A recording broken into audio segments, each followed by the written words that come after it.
Welcome to Building the Future, hosted by Kevin Horick. With millions of listeners a month, Building the Future has quickly become one of the fastest rising programs, with a focus on interviewing startups, entrepreneurs, investors, CEOs, and more. The radio and TV show airs in 15 markets across the globe, including Silicon Valley.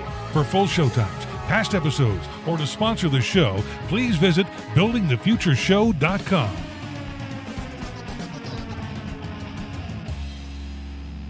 The show is a proud media partner for the 11th Annual Media Excellence Awards, which are produced by Access Entertainment in Los Angeles, California.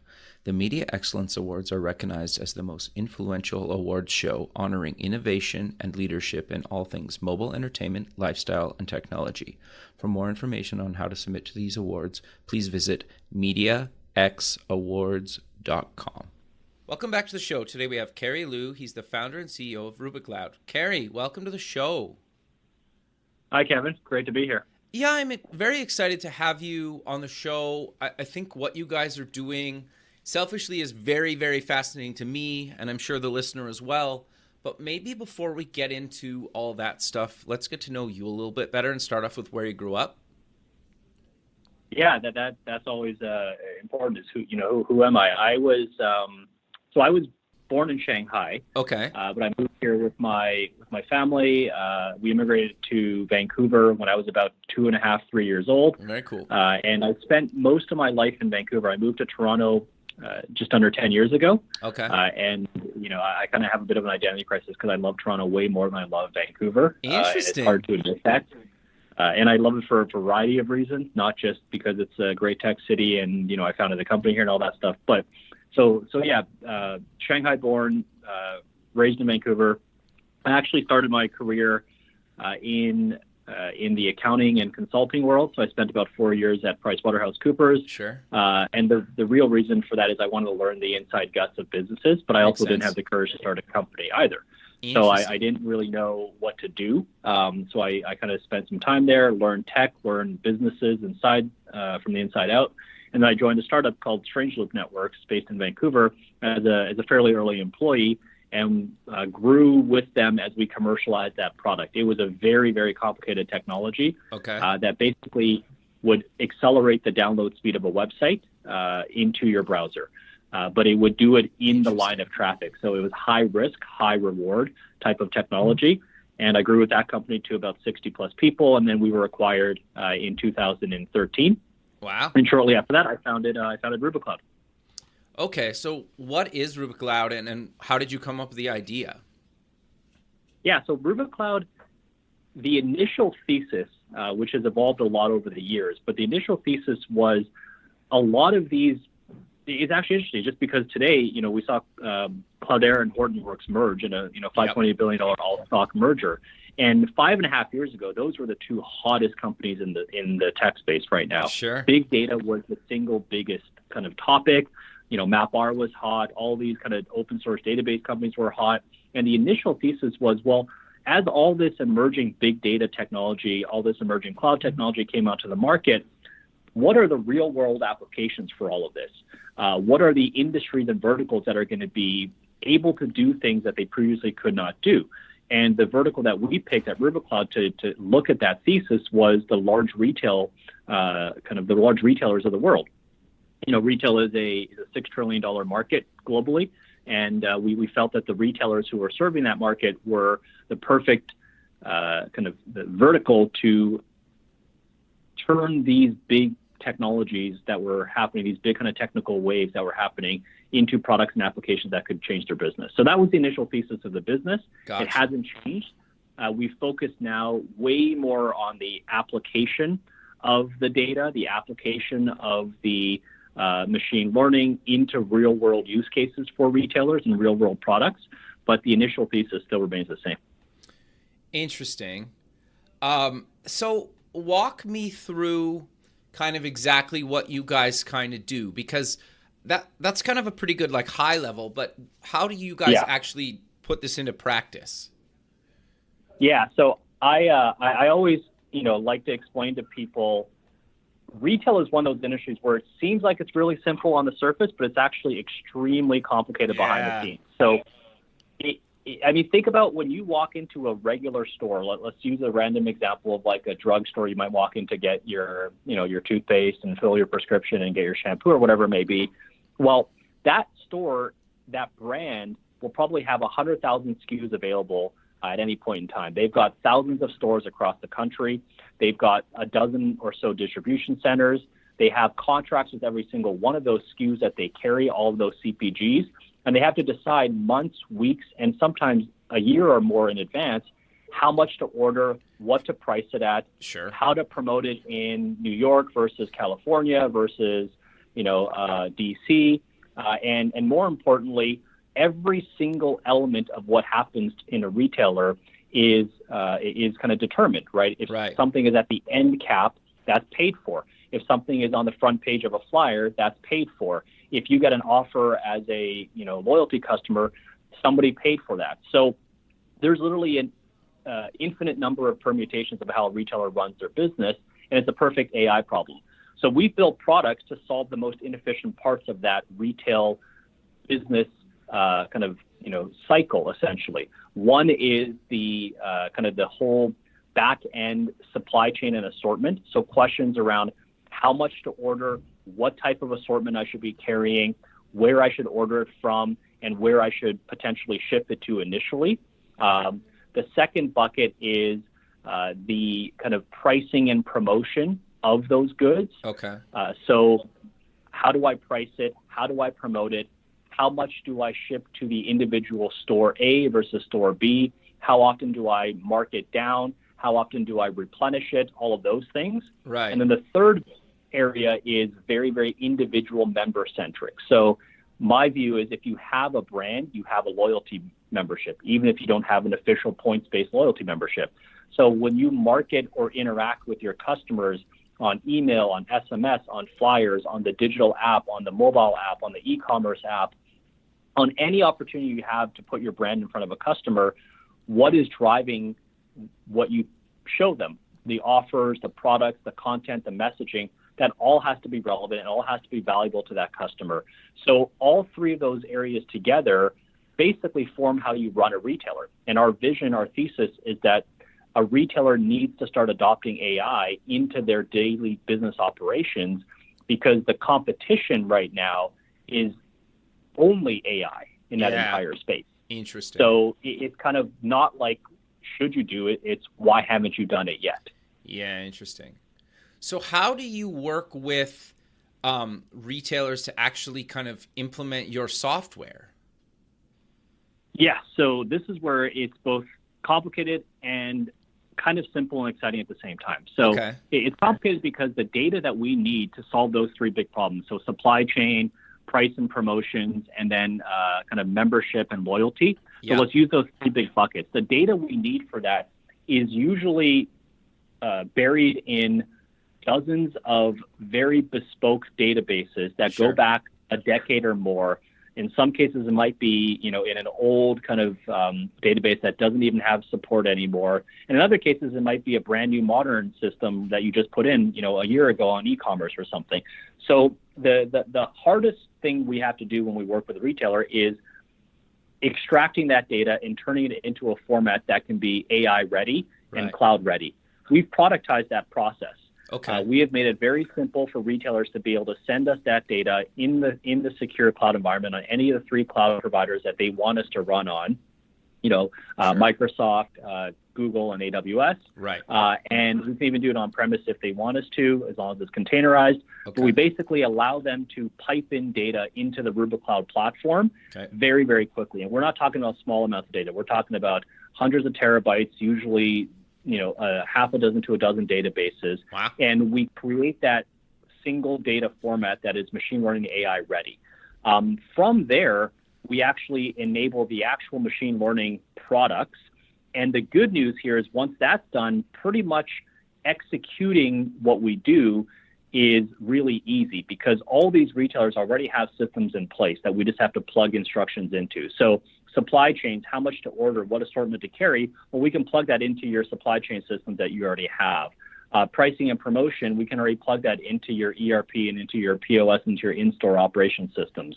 marketing and loyalty, we can plug that into your Salesforce marketing automation, into your Adobe marketing automation tools, into your e-commerce apps, into your mobile apps. So the good thing about retailers is that every execution layer that you can influence the decisions I talked about earlier are already in place. Interesting. The data is not clean. The AI products don't exist. But if you solve those two problems, executing on those in practice is actually very, very easy. So with us, we can typically get a very large kind of publicly traded multi-billion-dollar retailer up and running in usually less than 2 quarters. Wow. That's actually really quick. That's very, very quick. If you look at like how long an ERP project might take, or how kind of, even just like implementing like a basic marketing automation tool can sometimes take up to a year, right? So, I built one, so I know. Yeah, so speed is everything right now. Like your ground can shift in like literally, forget 2 quarters. In 2 months, your whole ground could shift, right? Like 2 months ago, Toys R Us was dead. Now they're coming back. Like, we don't know what will happen in retail in the next kind of few years. We know they're here to stay, but speed is the name of the game, and that's ultimately how we operate. Interesting. Yeah, that's kind of, I think, the next big kind of innovation, I think, is like bringing kind of the internet and the power of kind of AI and machine learning back into kind of the physical world, right? Like, and I think the best almost example is kind of like what you guys are doing, but even just like, I think what a lot of people can relate to is like what Amazon's doing with Amazon Go, and we'll cover them later, but right, like they're basically putting their kind of technology back into the space, right? And so I think it's kind of interesting because I think people don't realize that like if there's a promotion of say like pickles at the end of an aisle, well, obviously they have to order more pickles, and then based on maybe historically the last 10 years of data, they know that they need to order, I don't know, like 500 more jars or 100 more jars or whatever that number is, right? But like through data, and that's like a very, very basic example, and I'm sure you can provide us with better examples, but like I think the average person doesn't think about some of that stuff, right? And how important that is, right? So do you maybe want to give us some better examples to that? Yeah, so a good example around kind of pricing and promotions is if we use that pickle example, well, pickles belong usually to a condiments category. Okay. That category will probably have, I would say a few hundred different types of condiments. Right. Each condiment will have a few to maybe even more than a few actual brands, right? Pickles have 3 or 4 different brands. And each category may or may not have your own private label if you're a retailer as well. Maybe they carry their own pickle that they manufacture themselves. Right. So in that example, as the category manager or the buyer or the merchandiser, you have to basically manage that entire P&L for that retailer for 12 months straight. Yeah. At any point in time, you're buying and ordering products across that category. You're deciding how much to order, how much to ship to each distribution center, how much to allocate to each store, how often to mark that pricing down, how often to replenish it. And then you have to decide, do you promote it or do you just keep it at regular price? You're trying to optimize for certain things like margin versus kind of revenue. And in the case of pickles, it's not as good of an example, but what if it's a perishable item, right? Yeah, and you have to manage the brand as well. So you can't walk into a high-end grocer and see, I always use the example, you can't walk into a high-end grocer and see, brown bananas. Yeah. Because the expectation there is that the bananas are actually pretty close to exactly what you need them to be. And bananas have like a 3 or 4 day shelf life, right? So the same goes for all the other fresh produce. The same goes for bagged produce. The same goes for meats, all of those things. So the complexity suddenly is infinite. Yeah. And category managers, buyers, and merchandisers are ultimately measured on gross profit and various metrics around overstock, understock, and accuracy. Okay. And those are the things that we help the most with in a big part of our product suite, is making that entire process exponentially more efficient. We're not talking we're going to come in and give you a couple percent here and there. We're talking like standard deviations of efficiency here. So that's the kind of concrete examples. We will affect gross profit. We will affect inventory turn. We will affect overall accuracy of how you run your business. Interesting. So how does that work then in the case pickles is probably a bad example, but I used it because the next point I want to make is like, like obviously the grocery store would have to order those from the company, but like what in the case of like, you know, like Pepsi or Coke where they have those like big displays where it's like, you know, 8 feet tall and it's just like made into some sort of like almost like art kind of piece in the corner or at the front of the store where it's like hundreds of boxes of Coke or Pepsi long. How does it work with somebody like that? Because usually, from my understanding, somebody from Coke or Pepsi would actually like come, bring the inventory and kind of set up the display. How does that how is that different from something that like a retailer kind of orders compared to like working with a company to set up kind of a big display? Or is it kind of the same thing? Yeah, it's all under what you know, we would call the kind of promotional planning process, right? In that particular example of a Pepsi sponsored end cap display, it just happens to be a big part of trade spend. So Pepsi will come and say, we'll pay for this. And as a result, there's a whole lot of incentives that they might give the retailer to allow them to do that. They might give them the stuff at a very specific discount or whatever. Maybe there's a lot of negotiation that happens. And that's the primary job of these category managers and vendors, is to manage the trade spend, to manage the promotionals that are happening, and to make sure that they're not conflicting with each other as well, right? If Pepsi did that at one end cap, you can't have Coke next to it. All of those variables have to be taken into consideration on how much you order, how do you promote it. You know, the flyer is a good example, emails going out to everybody. All of those things are what we call promotional variables or mechanics. And even then, it's not even, that's like a really good obvious kind of, you know, it literally kind of, you know, hits you in the face as you walk in example. But if you think about, say, a fashion retailer, well, that problem is even more nuanced, right? Like, where do you put the new fall arrival products, right? Do you actually bury them in the back of the store, or do you put them in the front right on display when people walk in? That's still a promotional mechanic. Just because it's your own, you know, sweater that you manufactured at Lululemon or Gap doesn't mean that you don't need to decide where it goes. The problem goes even kind of deeper into other verticals as well. But like basically promotional mechanics are one of the most important things in retail. How you promote it, how much you order to kind of go against that promotional plan, and then how you market it. All these are variables that you need to take into account. And our system does. It's a very, very complicated system because it's so entrenched into retail. I don't think there's a company in the world that knows retail as well as we do, to be perfectly honest right now. So how does that work? Like if I'm one of those kind of like Coke or Pepsi or something, do I have my own kind of dashboard or something from your software, or is it just for the kind of retailer themselves? How does that kind of work? Yeah, so that's a really good question. It's more of a roadmap question more than anything. Right now, our roadmap, our current products sell directly to the retailers. Got you. With a lot of our retail clients, we obviously see the value with them of what that data could mean to their vendor and manufacturing partners. We haven't decided what we're going to do there, to be honest. But we know the value of what we have there, and our first and foremost goal is to make sure our retail clients are going to get value, and then working with them to determine what the manufacturer kind of connection looks like. So we have a lot of really cool ideas there and a couple of actual tests there as well. But it's harder to kind of speak about that right now. No, that's fair. So you brought up something before we were kind of started recording that I've kind of find fascinating. You said to me that kind of we need to figure out how to make AI kind of commercialized. What does that mean to you, and why do you think that's so important? Yeah, because, well, for starters, we're here in Toronto, which is becoming the AI machine learning hub of you know, at least the top 3 city globally, and I would argue one of the top cities, you know, in North America as well.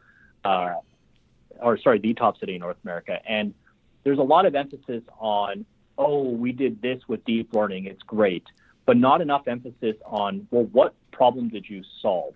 Is that commercially viable for client 2, 3, 4, 5, 6, 7, 8, all the way through? Can you actually change an industry with it, right? Because AI has to actually become products. Because by commercializing AI into real products that then change industries, that's how this whole promise of AI actually becomes something that's valuable for every single kind of, you know, company, every single industry, and all the entrepreneurs and different skill sets around that build this up. Because there's only so many companies you can build up and flip as research businesses to larger companies. So sooner or later, you have to live and die by products and commercialization that you build. In that regard, I think being smart about the commercial problems that AI can solve is also really, really important.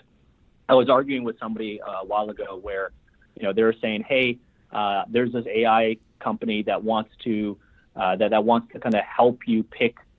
Basically, using AI the punchline is using AI to help you source a mortgage and predicting when you're going to need a mortgage, right? Interesting. And I'm like, well, I think I know when I need a mortgage. I just took on a $500,000 debt because I'm buying a house. Sure. Right? Like what that there's no machine I need there, and the kind of the band of what kind of a mortgage rate I get is very, very dependent on like factors that are outside of anybody's control. Like if my credit is absolutely terrible and I don't have a job, well, it's instantly going to be different than if my credit is great and I make a lot of money in a very steady job. So like my point is like, that's not actually an AI problem. That's interesting. Not a problem that AI can solve. The data to feed that doesn't actually have a complete kind of view of anything. But if you look at our world, like retail, well, if you have 100,000 SKUs, 1,000 locations, and you're buying literally $6 billion of goods every single year against those 100,000 SKUs, that's not a human solvable problem. That's right. An AI problem. If you look at, say, fraud against credit cards, well, think how many credit card transactions have. That's an AI problem, right? If you look at mapping individuals to potential clinical trials around the world that would map their disease pattern, that's an AI problem. Yeah. So you have to look at these really, really huge industry problems that AI can solve and get really excited about commercializing them, because then whole industries can change and hopefully become more efficient and kind of ready for the next generation of where our kind of economy takes us. Yeah, that's interesting. I totally agree with you. I think the thing that's it's portrayed so much in the media lately that like AI is going to like basically destroy the human race and everything's just going to be like pandemonium and chaos and like nobody's going to work ever again. And like, I don't see it like that at all. I think like to your point, like it's going to solve some really, really big problems, right? And then it's going to be kind of up to humans to leverage what it figures out, to make more money and like probably create more jobs, right? Like I think majority of people, especially that work some of the more kind of like repetition, kind of maybe boring jobs for lack of a better term for it, might end up doing something more exciting and fulfilling because of AI, right? Like that's how I kind of see it. And maybe that's just like a little rose-covered glasses, but I don't think like just that's just kind of my opinion, I guess, right? Yeah, I think it's really hard to generalize that, right? Like, I mean, I kind of call myself like a pragmatic optimist in the sense that like maybe AI is going to kind of take over. Maybe we're all living in a simulation, doesn't matter anyways. But I think any of those maybes are in reality very, very, very far away. Sure. In the short term, we have a lot of really big problems I think AI can solve. Sure. Some of those are socially very, very positive. Some of them are kind of from an economics perspective, very positive for industries, and some of them can impact both, right? Like even in our world, we don't talk about it a lot, but food wastage is a very, very, very big problem. Yep. That's not good for anybody. Mm-hmm. That's like literally a problem that nobody likes, right? Yep. The retailer wastes money, the food goes to waste, the consumer ends up paying more, and they end up contributing towards that food waste. So if you can make that whole process more efficient, it's literally a win for everybody involved.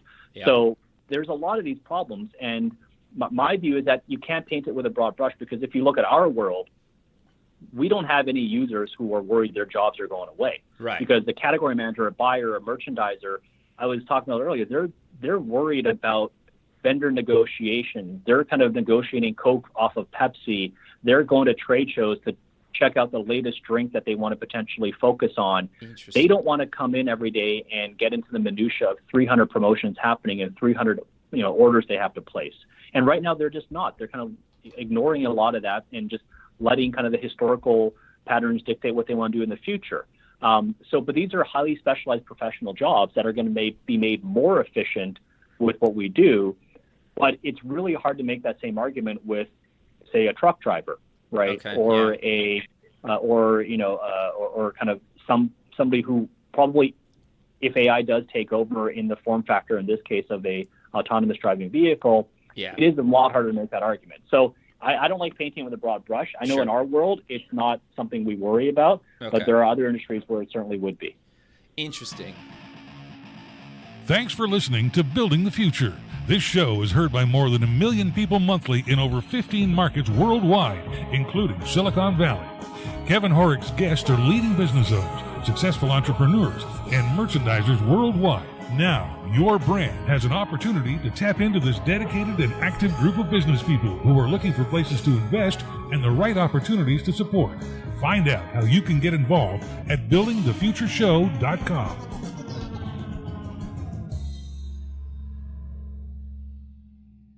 So I want to kind of go back to the customer side of kind of what you guys do, because how involved is pulling kind of customer data? Because you mentioned like a loyalty program, or there's other things, but like how much of what you guys are doing in the AI kind of machine learning space is around kind of making the experience better for the customer? Yeah, so that's a really good question. I'm glad that you brought it up, because I had this saying to retailers when I meet with them is that, hey, retailer X executive, guess what? The consumer doesn't care about your problems, right? Yeah. Like they don't care that you have a lot of debt. They don't care that, your kind of teams are, kind of fighting for kind of budget. They don't care that the stock is constantly volatile. They don't care about, the fact that Coca-Cola is squeezing you again for margin. They don't care about those problems. Right. What the customer wants is, so I kind of look at it, well, what does the consumer want today from a retailer? Sure. The first thing is they want relevant digital experiences. So that's how I look at loyalty. Every interaction other than the flyer with a customer is digital. Email, the e-commerce whole checkout experience, the mobile app, the in-store clienteling app, the SMS in some parts of the world, all of those interaction points, social through some kind of, influencer program, every interaction with the customer is digital. They want those experiences to be relevant. They want it to be, helpful to them. An offer has to be valuable to them. A message has to be valuable to them. If a new product launches and it's going to be good for them, they want to know about it. So the first thing that they want is they've given you the right to send them information, emails, offers, promotions, all that stuff. They've opted in. Sure. At the very least, what you can do is give them relevancy and value in return every time you give them a digital interaction. So that's the one thing. The second thing is now, especially in grocery, and kind of faster moving goods like drug and health and kind of all those things, they want a very seamless last mile experience. So buy online, pick up in store, show up at the parking lot and not wait 25 minutes, because then they might as well just walk in and get the groceries themselves. Yeah. Buy online, deliver it to home, and it's actually there and the stuff is fresh. Buying in the store and having it fulfilled in a different location if it's like a large item like a couch or something. That entire kind of logistics of that last mile, and we see companies like Instacart and Ocado and all these cool companies kind of, emerging here and becoming really big. That's really important to the consumer. How do you forecast for that? How do you kind of, predict for that? That's what we can solve for, right? Interesting. The third area that kind of loyalty and customers really, really want is they want the retailer to get on top of the future assortment trends. Sure. Because there's these kind of like these new, because let me kind of use an example. Like 30 years ago, when a new trend was coming up, a new retailer would emerge, right? Oh, it's an organic food retailer, or it's a specialty kind of cleaning products retailer. Well, now these kind of new kind of trends are resulting in venture-backed companies that are popping up. So you've got, Dollar Shave Club, you've got Native, you've got, Warby Parker, you've got Allbirds, pick a niche or pick a category, a venture-backed startup that is building the product direct to consumers popping up. And they might become successful. It's too early to tell a lot of that time. Sure. But the consumer wants the retailer to also care about that, right?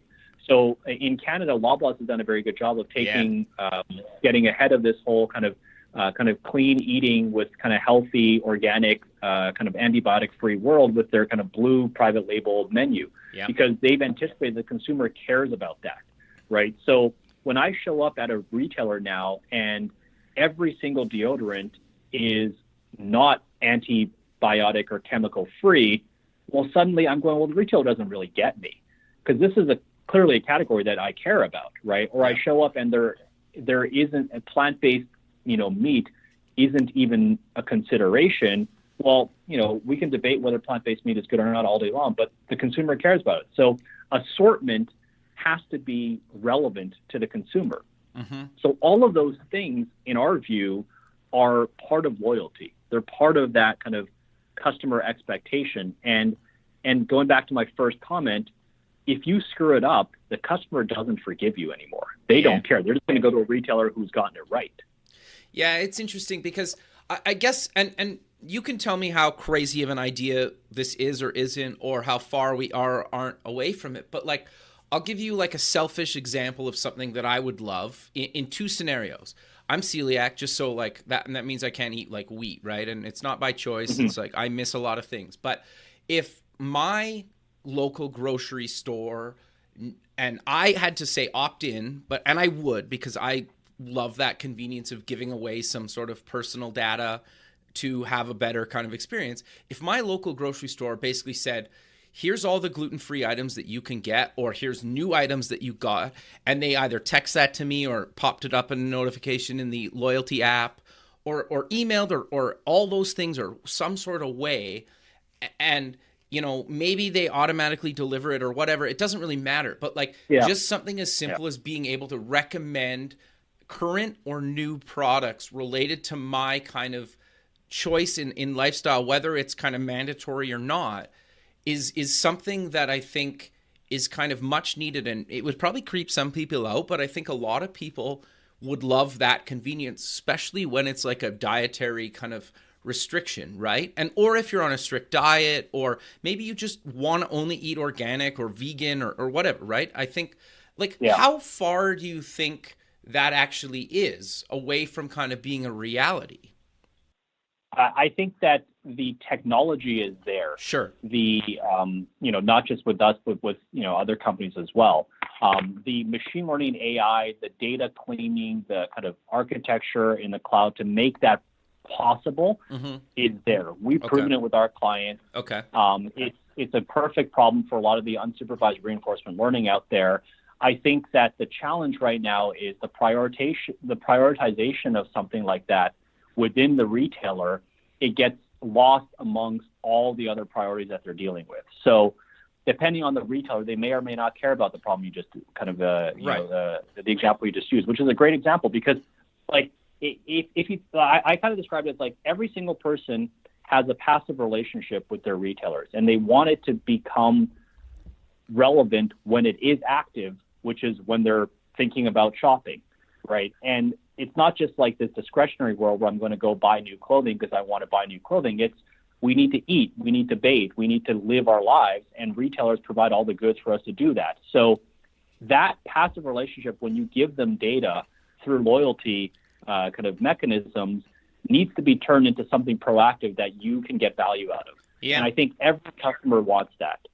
Sure. So the inverse is probably happening in the example you just described. You're probably getting offers for bread. Yeah, totally. Right?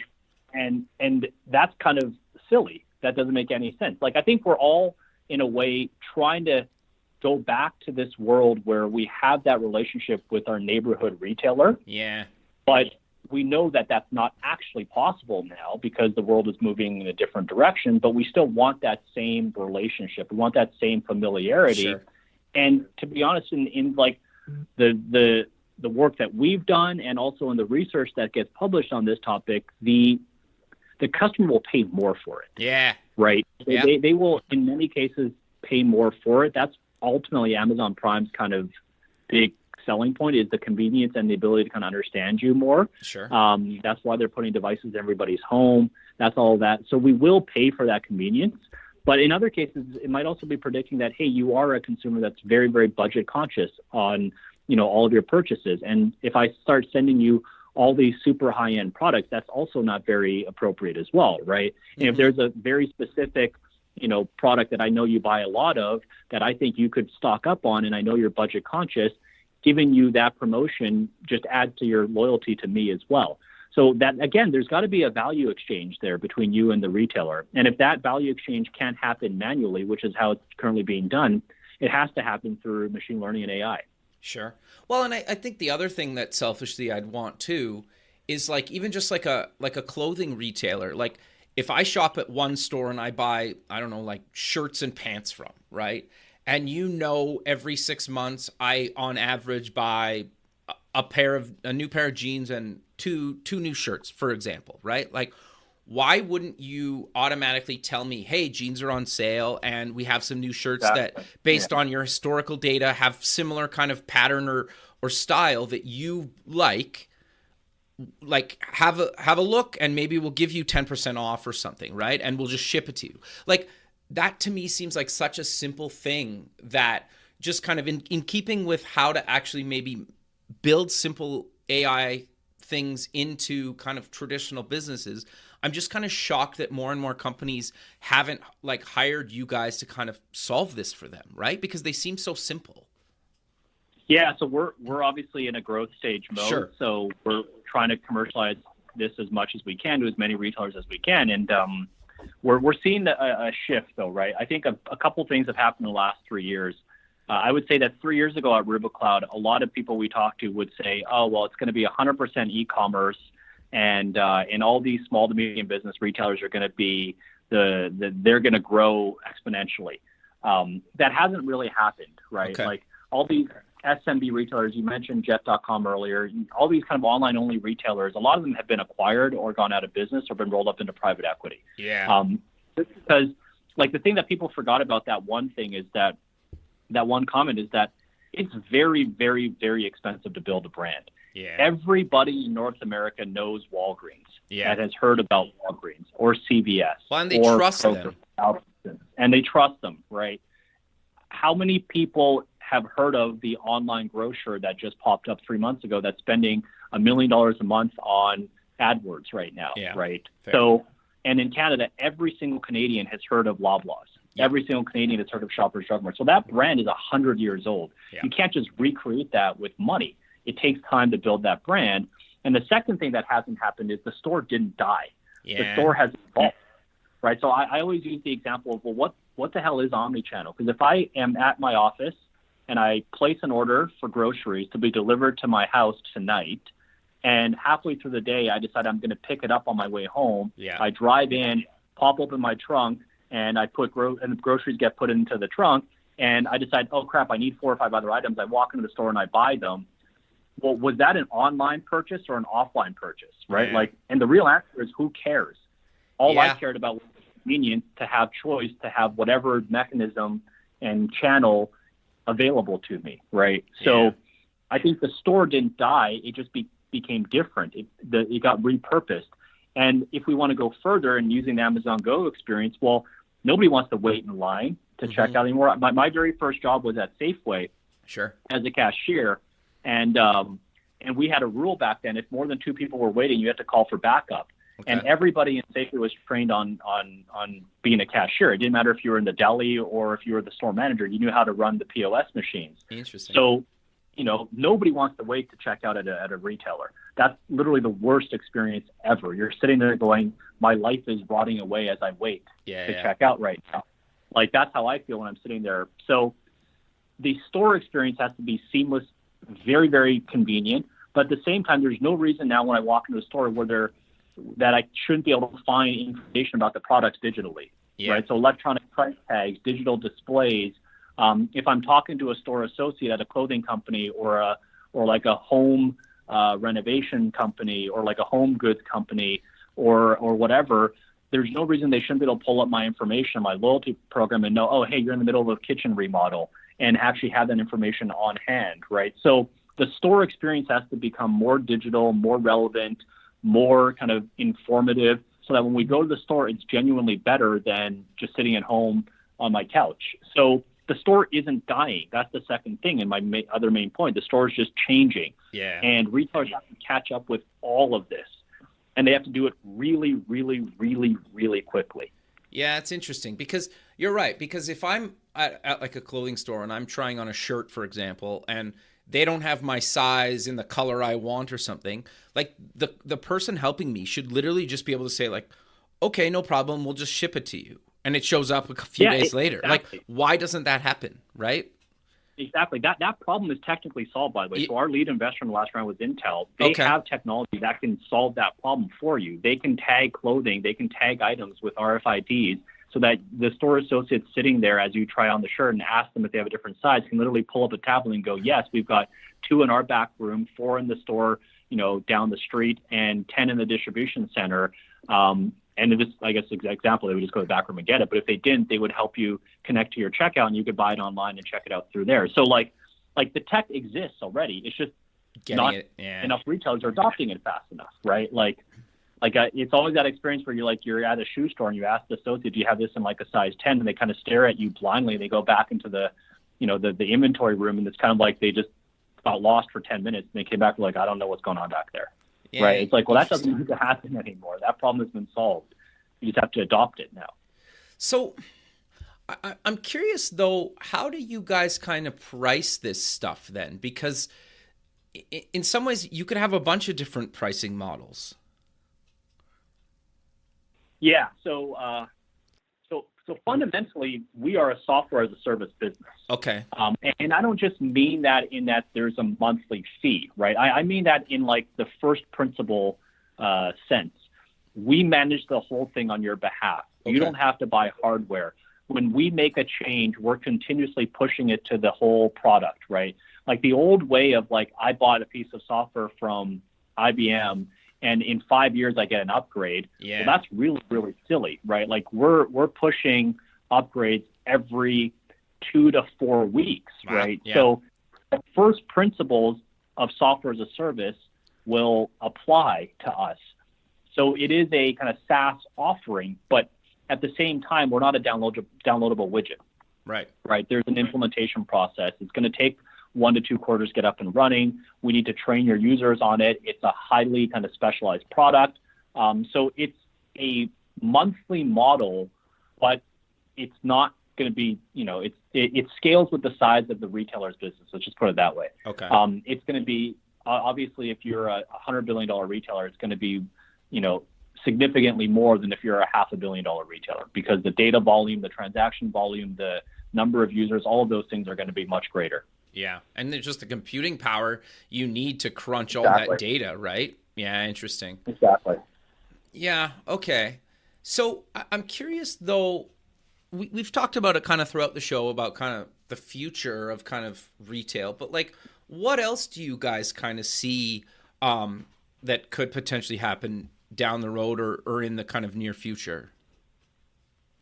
Yeah, so I always like to kind of answer a question like that with kind of the current state. Okay.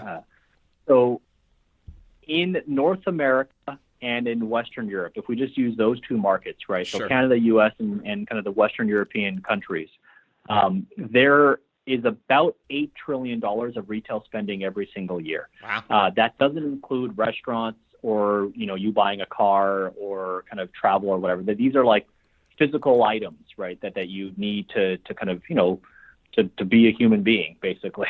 So $8 trillion of consumer spending. Amazon is, if we give them credit for the upper bound, and we give them credit for all the marketplace as well, it's about $130 to $150 billion of that $8 trillion. Wow. So the numbers are, Loblaws, a Canadian retailer, is, I think, a $65 billion retailer. Right. Walmart is a $500 billion retailer. Wow. Yeah. Right. Like Walgreens, kind of, Boots Alliance, now with some of the Rite Aid acquisitions, is almost a $100 billion retailer. So right. In terms of sheer volume and size, this is not a Amazon is one, everybody else, board it up and move on. Retail's dead. Right. It's over. It's Amazon's game, and that's it. I think what's happening is that, everybody is looking at Amazon because they're innovating the most, and they're trying to figure out how they change their businesses faster.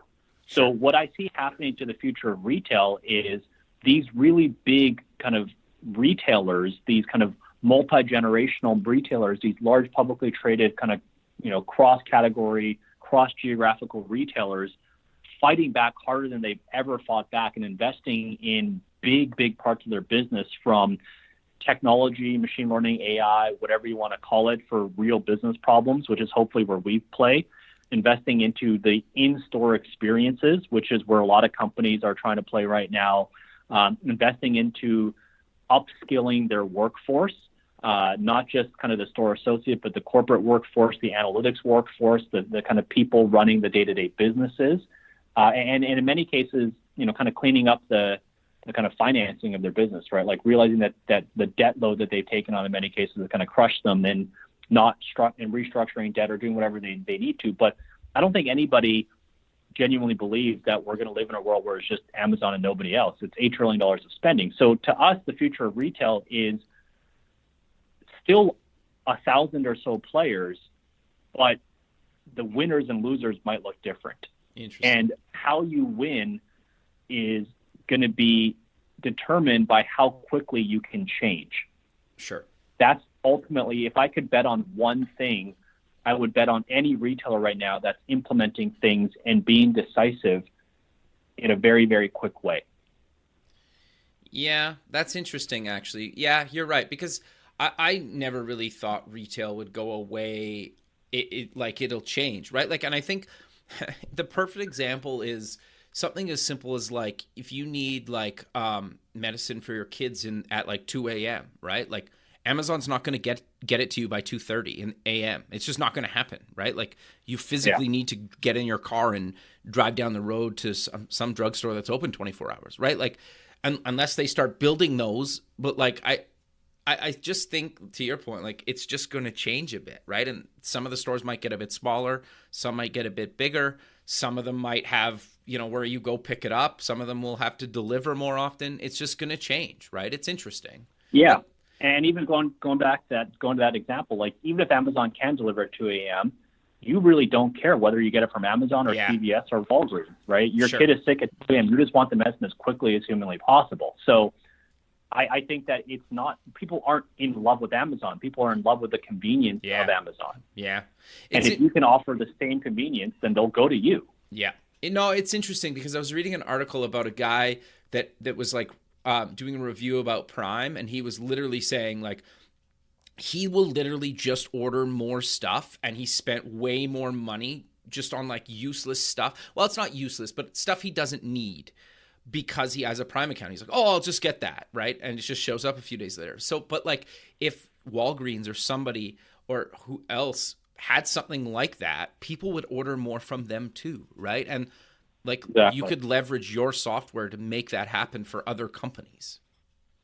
Is that fair to say? We just think that, I agree. And I just think that retailers need to completely restack their whole technology stack. Sure. Like, if that's a terrible sentence, but like right now, the technology stack that runs all their day-to-day business processes are on-premise, slow to adopt, required too many people to manage and maintain and to support it. And you might need to keep all those systems in place just to keep the lights on, but the new systems around your store, around your loyalty, around your pricing, promotions, around all of those things, they're going to be from companies that you previously would not have looked at before, right? So I like, when we talk to big retailers, and I'm like, and I tell them, I think your future stack should look something like Microsoft, Google, Salesforce, Adobe, Startup 1, Startup 2, Startup 3, and Startup 4. Yeah. It's not going to look like I'm an Oracle shop and I'm a consultant shop Y, right? Yeah. Like, oh, Oracle does this and McKinsey does that. It's like, well, that's not good enough anymore. You're probably going to have to learn how to manage different types of vendors. And I'm not just speaking on behalf of startups. It's literally, Google has a lot of great stuff happening in the space. Microsoft is spending a lot of time on retail. It's a really important vertical. They care a lot about retailers succeeding, and they're going to invest in products. They're going to invest in cloud technologies. They're going to invest in kind of R&D here. So all of these companies are actually on the side of the retailers trying to help them. And retailers just need to figure out how to work with them faster. That's interesting. Kind of all that it comes down to. Yeah, it's interesting because you're right. Like, if a retailer actually modernize kind of their software, and they got their company under kind of like Google Express, which is kind of big in certain cities in the States, like that could grow their business astronomically, right? Without really spending a ton of money to get there, right? Like, yeah, it's interesting. Well, like I'll blindly plug Rubikloud for a second. Like, sure. One of our products, Price and Promo Manager, when we've deployed it fully at scale with a multi-billion-dollar retailer, we'll drive like 1 to 1.25% gross profit. Wow. That's a huge number just because the process is so inefficient right now, right? Yeah. And then you get onto an earnings call right now and you're like, oh, I missed by, 10 basis points.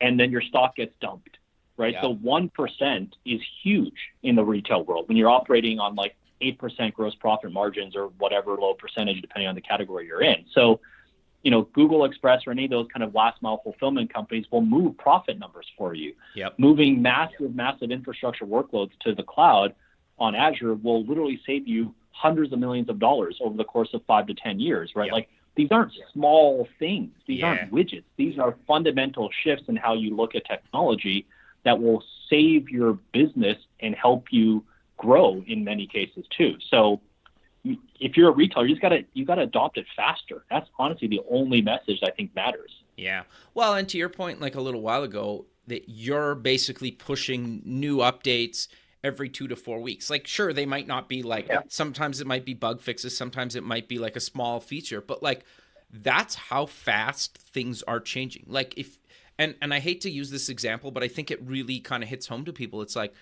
if you use Chrome, the browser, or you use Firefox, they're pushing new code every like 8 weeks. You're getting a new version, whether you know it or not, you're getting a new version. So like companies like you guys have to push code that fast because how people are viewing you and using your software is getting updated just as fast, if not faster, right? Yeah, exactly. And the benefit happens on both sides now too, right? So if I use an example of like if you're using a legacy system to forecast how much inventory to carry for fresh produce. Yeah. Well, that's been a huge area of research for us. So if you a year ago didn't go with say Rubikloud or other kind of first software as a principal machine learning company in this space, then now we have pushed 4 major updates on that specific problem. So not only are you not as good as the version we would have implemented last year, you're now 4 standard deviations behind on accuracy for fresh produce for forecasting at the store level compared to what you currently have. You're not a little bit behind. You're now, exponentially behind in that one thing and if you're a big grocer and fresh produce is 30% of your revenue and, 60% of your kind of shrinkage or loss because you're getting it wrong, well, you just missed a huge opportunity suddenly, right? Yeah, interesting. But Kerry, we're out of time, so let's close with mentioning where people can get more information about you guys and any other links you want to mention. Yeah, so Rubikloud.ai is our website. There's obviously contact abilities there. I think what's interesting is we're going to be at Grocery Talk this year. Okay. We're going to be at NRF in the Intel booth. And more importantly, find me on LinkedIn and, connect with me the old fashioned way, just by messaging me directly if you want. So. Sure. And it's Rubikloud. Yes. And then you on LinkedIn is Kerryliu, just if people want to look you up. It's a picture of me and the dog. Awesome. But thanks again for doing this. I really appreciate it. Have a good rest of your day, and we'll talk soon. Thanks a lot, Kevin. This was a lot of fun. Thanks, man. Thanks for having me. Bye. Thanks for listening. Please visit our website at buildingthefutureshow.com to join the free community, sign up for our newsletter, or to sponsor the show. The music is done by Electric Mantra. You can check him out at electricmantra.com and keep building the future.